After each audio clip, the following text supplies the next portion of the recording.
बिस्मिल्लाहिर्रहमानिर्रहीम। सदर जलसा द कौमी वतन पार्टी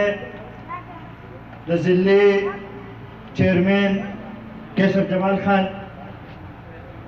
स्टेज में मौजूद जमगा यो डेर इंतहाई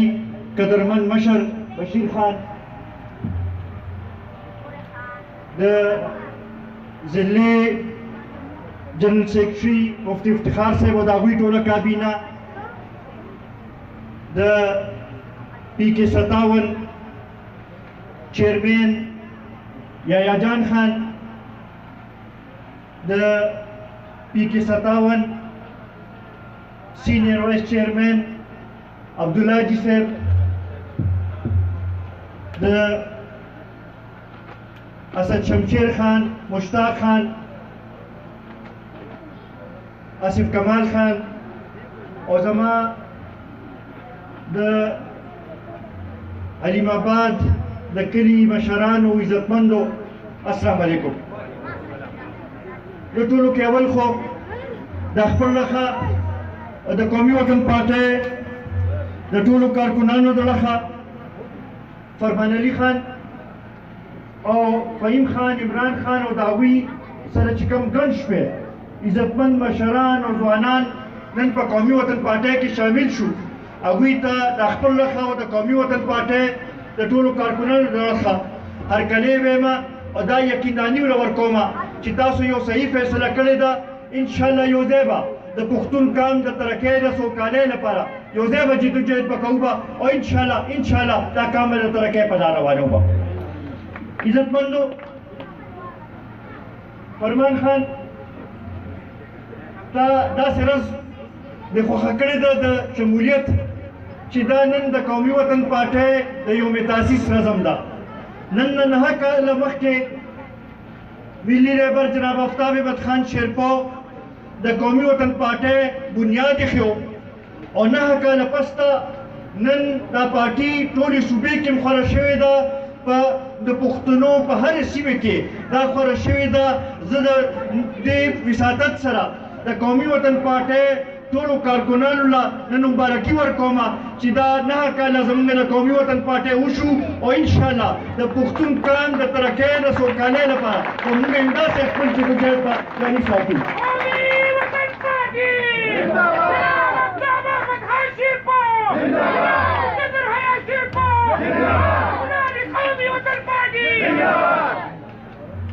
عزتمندو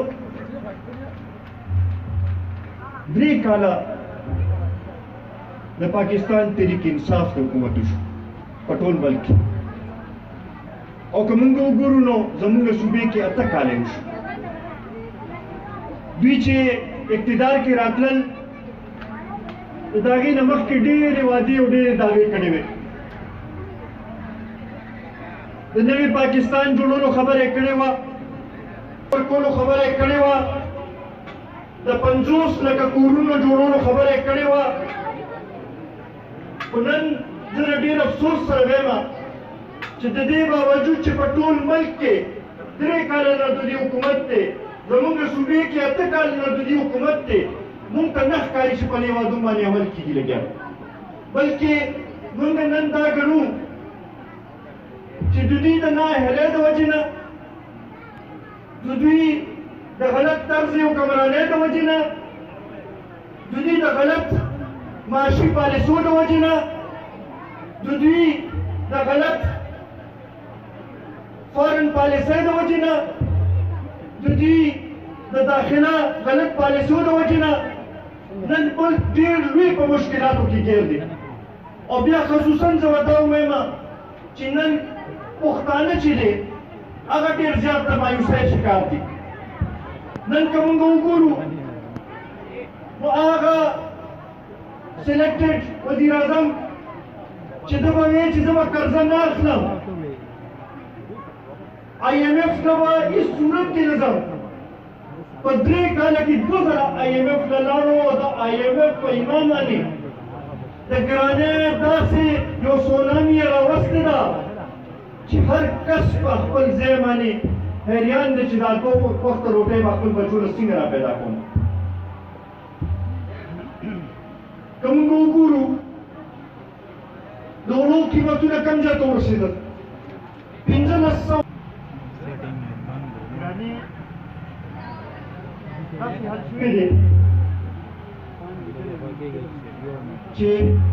هر یو شی چې نن په کم قیمت باندې واخلئ نو سبا تاسو ته په هغې قیمت باندې نه ملاوېږي او بیا خصوصا که موږ وګورو نو د پېټرولو د ډیزلو قیمت او بله ورځ دا پکې دا مونږ چې د پاکستان په تاریخ کې مونږ کتلې چې محکمه سمري لیږي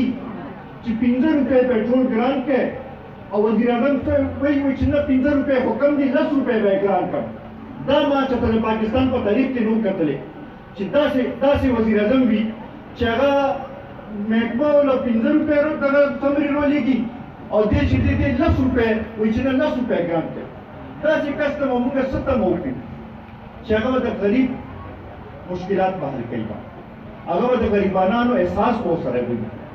عمران خان صاحب ته خو بار بار دا وې چې ګبراوېږئ مه او دا وخت به زر تېر شي خو ته دې نه نه پوهې هغه چې دا روزانه په قیمتونو کې اضافه کېږي په هغه باندې څه تېرېږي تا سره خو ټیک ده دې وخت کې وزیر اعظم هاوس کې به تا ته هر څه میلاوېږي تا سره ستا اے ټي ایم هم د جهانګیر ترین او د نورو د شکل کې اے ټي ایم هم شته هغوی به ستا ټولې خرچې اوچتوي خو دا خبره دې غریبانانو ته راشه او دوی سره دا خبره وکړه چې دوی به دا وخت څنګه تېروي دوی ته دا حل وښیه تا ته د ګبراوېدو ضرورت نشته خو دې غریبانانو نه تپوس وکړه چې په دوی باندې څه تېري کې لګیا دي مونږ دا کم اضافات چې دوی د بجلی په قیمتونو کې کړې ده دا بالکل مونږ مسترد کوو د پېټرولو قیمتونو کې اضافه چې کړې ده دا مونږ مسترد کوو او په دې باندې د ضلع مشران دلته کې موجود دي دوی ته زما دا هدایت دی چې په دې باندې چوکونو ته راوځئ په دې باندې روډونو ته راوځئ او هغې پورې به په ارام نه کېږي څو پورې چې دا واپس نشي اوس خطره دا ده چې آی ایم ایف سره ملا خبرې بیا دوباره دویم ځل باندې روانې دي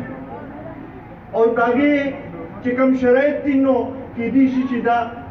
څیزونه به نور هم ګرانېږي مونږ په دې نه پوهېږو چې دوی دا ملک کوم طرف ته بوتله غواړي د قرضو کې دوی د وجې نه اضافه وشوه تاریخي اضافه وشوه د ګرانۍ کې اضافه وشوه حال دې ته راغلی دی چې خلک اوس دا دغه کوي چې یاره دا ډالر به مخکې 200 ته رسي او که نه پېټرول به مخکې 200 ته رسي د دې مقابله وي روانه ده دا حال خو مونږ چېرته نه ولیدل چېرته مونږ دا دغه نه کړ چې داسې بې حسه حکومت راشي چې هغې ته د غریبانانو د عوامو د پروا نه ده همدغه وجه ده چې مونږ دا ګڼو چې د دې وخت دا ضرورت دی چې انتخابات دې وشي د خلکو د منشا په مطابق شفاف انتخابات وشي او عوامي حکومت پې راشي چې هغه د عوامو مسایل حل کړي د عوامو د حقوقو لپاره کارکردګي وکړي دا حکومت خو چې دی د دې خو نه په موږ کارکردګۍ باندې پوه شو نه په دې باندې پوه شو چې د چا لپاره لګیا دي او چا لپاره دغه کوي لګیا دي بیا ورسره خصوصا که تاسو وکتل د تېر یو میاشت کې دا درېیم ځل دی چې دې د پښتنو باره کې داسې بیانات ورکوي چې هغې سره په پښتنو کې ډېره غوسه ده اول یې وی چې حقاني چې دی هغه هم د پښتنو قبیله ده بیا یې وی چې یاره ټول پښتانه انتها پسند دي بیا د هغې نه پسته یې وی چې یاره ټول پښتانه چې دي دا د تحریک طالبان پاکستان سره تعلق ساتي مونږ ورته دا ویل غواړو چې ته نه د پښتنو روایاتو نه خبرې نه د پښتنو د تاریخ نه خبرې ته کم از کم د پښتنو باره کې بیانات مه ورکوه پښتانه چې دی ډېر امن پسند خلک دي پښتانه مهمان نواز خلک دي پښتانه یو ډېر لوی تاریخ لري او بیا خصوصا په دې تېر یو څو کاله کې د دهشتګردۍ خلاف جنګ کې پښتنو چې ډېرې لوی قربانۍ ورکړي دي پښتنو وینه توی شوې ده زمونږ میندې خویندې رونډې کونډې شوي دي زمونږ بچي چې دي هغوی شهیدان شوي دي ته دا داسې قسمه بیانات چې ورکې هغه خلکو باندې به څه تېرېږي هغه دغه باندې به څه تېرېږي دا د قاسم جان حاجي صاحب ورور مخامخ ناست دی دی به څه سوچ کوي د ده رور په دماکي کې شهید شو دی به سوچ کوي چې داسې قسمه وزیر اعظم د پښتنو باره کې بیان ورکوي موږ د دې انتهایي مذمت کوو او دا مطالبه کوو چې دی به د پښتنو نه معافي غواړي کني نو بیا به پښتانه روزي به او هغوی به د ده خلاف تحریک وکړی به دغه شانتي عزتمندو که موږ وګورو نو په هر محاذ باندې دوی ناکامه شوي 1 کروڑ نوکرو خبره کوله اوسه پورې خو موږ ونه لیدل چې چا له نوکري ورکړې ده او هغه 1 لک باندې یو سکیل چې خرڅېږي هغه ولا نوکري ورکړل شوي دي او خو د هغې نه علاوه خو موږ ونه کتل چې غریبانو ته نوکرۍ مېلو شوي یا خلکو ته نوکرۍ په میرټ باندې لګه شوي او وزیران یې داسې عجیبه خلک دي چې یو وزیر وایي چې یا هغه 1 کروڑ نوکرۍ خو پوره شوې او اوس به نور مونږ دې نه زیاتې ورکوو مونږ هغه فواد چودري ته وایو چې مونږ تاله چیلنج راکوو چې ته راشه او مونږ سره حساب کتاب وکړه چې تا دا 1 کروڑ نوکرۍ کوم ځای کې ورکړي دي ځکه چې ستاسو د پالیسو په نتیجه کې خو خلک بې روزګاره شوي دي دلته کې روزګار ختم شوی دی دلته کې خلک چې دی هغوی ګرځي لګیاري چې یاره څنګه ځان له به روزګار را پیدا کوو به او ته بل طرف ته وایې چې مونږ 1 کروڑ نوکرۍ ورکړې نو راشه او د قوم سره حساب کتاب وکړه بیا د ګرانۍ باره کې چې دا کوم وزیرانو خبرې کړي یو سپیکر یې دی وایي چې یاره 2 روټو په ځای خیر دی 1 روټی وکړئ بل وزیر دی د علي امین ګنډاپور وایي چې یاره خیر د 100 مڼۍ چې دي هغې کې 9 مڼۍ کمې کوي مونږ خو په دې نه پوهېږو چې دا د کوم ځای منطق دی په فرانس کې وروڼو چې کله انقلاب راغلی و هلته کې هم ګراني زیاته شوې وه او هلته کې هم د وړو قیمت ډېر حد نه زیات شوی و د هغه وخت باچا چې دی د هغې هغه دا ویلو چې یاره دا اوړه ګران دي نو خلک د اوړو په ځای کیک ولې نه خوري دا خو هغه شانتې خبرې دي کوي لګي دا د هغه فرانس هغه باچا والا خبرې دي چې کوم دوی دغه کوي ځکه چې دوی د عوامو سره ډېر تعلق نشته دا راغلي په سلیکټډ طریقې سره دي دوی د چا په زور باندې دغه ځای ته رسېدلي دي د ووټ په طاقت باندې نه رسېدلي د عوامو په منشا باندې هلته کې نه دي رسېدلي ځکه دوی ته پروا نشته پرویز خټک په خلاف بل دغه کې 15 کاله د دې صوبې وزیر اعلی پاتې شو او هغه وایي په اسمبلۍ په دغه باندې چې یاره زما صوبې کې ما ته یو غریب وښیه زه به استعفا ورکړم یو کچه کوټه راته وښیه زه به استعفا ورکړم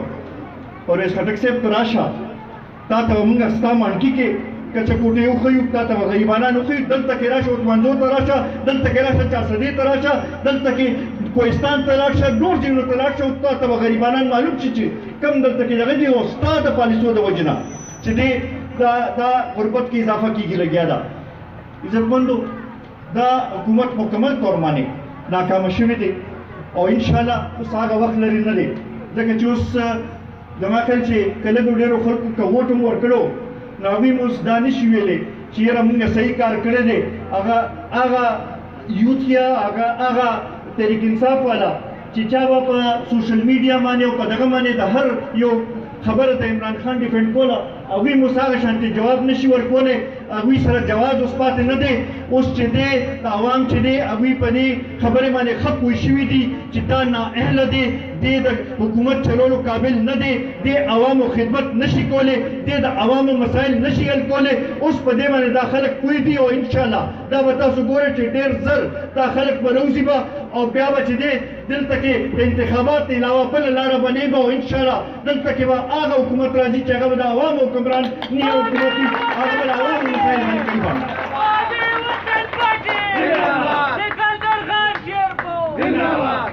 زه یو ځل بیا د فرمان خان په د هغوی د ټولو ملګرو د هغوی د مشرانو د هغوی چې څومره ملګري دي د هغوی ډېر زیات مشکور یم عبدالله حاجي صاحب دې پروګرام کې یو اهم کردار ادا کړی د دې مشکور یم د پارټۍ د حلقې تنظیم او د ضلعې تنظیم مشکور یم انشاءالله راځو به تاسو سره ناست په هر یو یونین کونسل کې به پروګرامونه کوو به او انشاءالله د پښتنو د مسایلو د حل لپاره به یو ځای جدوجهد وکړو به او که ضرورت راغی نو څنګه چې شهید وطن حیات محمد خان شیرپور خپل وینې قرباني ورکړې وه د وینې قرباني به ورکوو خو تاسو ته به وروستو کېږو نه ډېره مهرباني